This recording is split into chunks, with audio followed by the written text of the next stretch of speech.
ജയിലിൽ പോയ അഭിഷേകും പുറത്ത് അൻസിബയും ഋഷിയും നന്ദനയും ജിൻഡോയും കൂടിയിട്ട് ഒരു ആക്ട് ചെയ്യുന്നുണ്ട്. സമറിൻ ബദ്ലഹേമിലെ ലാസ്റ്റ് സീൻ നിരഞ്ജനായിട്ട് അവിടെ ആക്ട് ചെയ്തുകൊണ്ട് അവിടെ അഭിഷേക് അടിപൊളിയായിട്ട് ആ സീൻ ചെയ്യുന്നുണ്ടായിരുന്നു. അവിടെ നിരഞ്ജനായി നിൽക്കുന്നത് അഭിഷേകാണ്. അതിൽ നമ്മുടെ മഞ്ജു വാര്യരുടെ സ്ഥാനത്ത് നന്ദനയും സുരേഷ് ഗോപിയുടെ സ്ഥാനത്ത് ഡെന്നീസായിട്ട് ജിൻഡോയും നിൽക്കുന്നുണ്ട്. അവിടെ ഒരു ഹമ്മിങ് മ്യൂസിക് ഒക്കെ നൽകിക്കൊണ്ട് എത്രയോ ജന്മമായ എന്നൊരു സോങ്ങിന്റെ ഹമ്മിങ് മ്യൂസിക് ഒക്കെ നൽകിക്കൊണ്ട് അൻസിബ് അപ്പുറത്ത് നിൽക്കുന്നുണ്ട്. ആ സിനിമയുടെ ലാസ്റ്റ് സീൻ അവരവിടെ ക്രിയേറ്റ് ചെയ്യായിരുന്നു.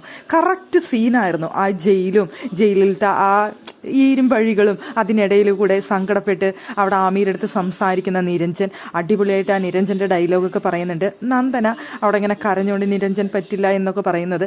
അവിടെ അവസാനം ജിൻഡോ താലി ചാർത്തുന്നത്, മാലയിടുന്നത്, അത് ജിൻഡോയുടെ ക്യാരക്ടർ സുരേഷ് ഗോപി ചെയ്ത ക്യാരക്ടറാണ്. അവിടെ ജിൻഡോ ചെയ്യുന്നുണ്ട്. നല്ല രസകരമായൊരു സീനായിരുന്നു. ജയിൽ എന്ന് പറയുന്നത് രസകരമാക്കാം അല്ലെങ്കിൽ ആനന്ദകരമാക്കാം. ജയിലിൽ കൂടുതൽ കണ്ടന്റ് കിട്ടും, കണ്ടന്റ് കൊടുക്കണം എന്നൊക്കെ സാധാരണ പൊതുവെ പറയാറുണ്ട്. ഇത്തവണ ജയിലിൽ നോറയോടൊപ്പം ആയതുകൊണ്ട് കാര്യമായിട്ടുള്ള കണ്ടന്റ് ഒന്നും അവിടെ അഭിഷേകിന് കിട്ടാനായിട്ട് പോകുന്നില്ല. പക്ഷെ ജയിലിൽ കിടന്നുകൊണ്ട് പുറത്തുള്ള മത്സരാർത്ഥികളെ വെച്ചുകൊണ്ട് ഒരു അടിപൊളി കണ്ടന്റാണ് ഇപ്പൊ അഭിഷേക് നൽകിയിരിക്കുന്നത്. അഭിഷേക് ഉണ്ട്, നന്ദനയുണ്ട്, ജിൻഡോ ഉണ്ട്, അൻസിബയുണ്ട്, എല്ലാവരും ചേർന്നുകൊണ്ട് സത്യം പറഞ്ഞ സമറിൻ ബദ്ലഹേമിലെ ലാസ്റ്റ് സീൻ അതുപോലെ അങ്ങ് ക്രിയേറ്റ് ചെയ്തു. എല്ലാവരും നല്ല രസകരമായി ചെയ്യുന്നുണ്ടായിരുന്നു. അപ്പുറത്ത് നിന്നുകൊണ്ട് അൻസിബ ഹമ്മിങ് ഒക്കെ കൊടുത്തോടുകൂടി ശരിക്ക് റിയൽ ആയിട്ടുള്ള സിനിമ അവിടെ ക്രിയേറ്റ് ചെയ്ത പോലെ ഉണ്ടായിരുന്നു. ആ മൊത്തത്തിൽ ആ സീനും ഇരുമ്പഴികളും എല്ലാം കൂടി ആയപ്പോൾ മൊത്തത്തിൽ ആ സിനിമ റീക്രിയേറ്റ് ചെയ്ത പോലെ തന്നെ തോന്നി.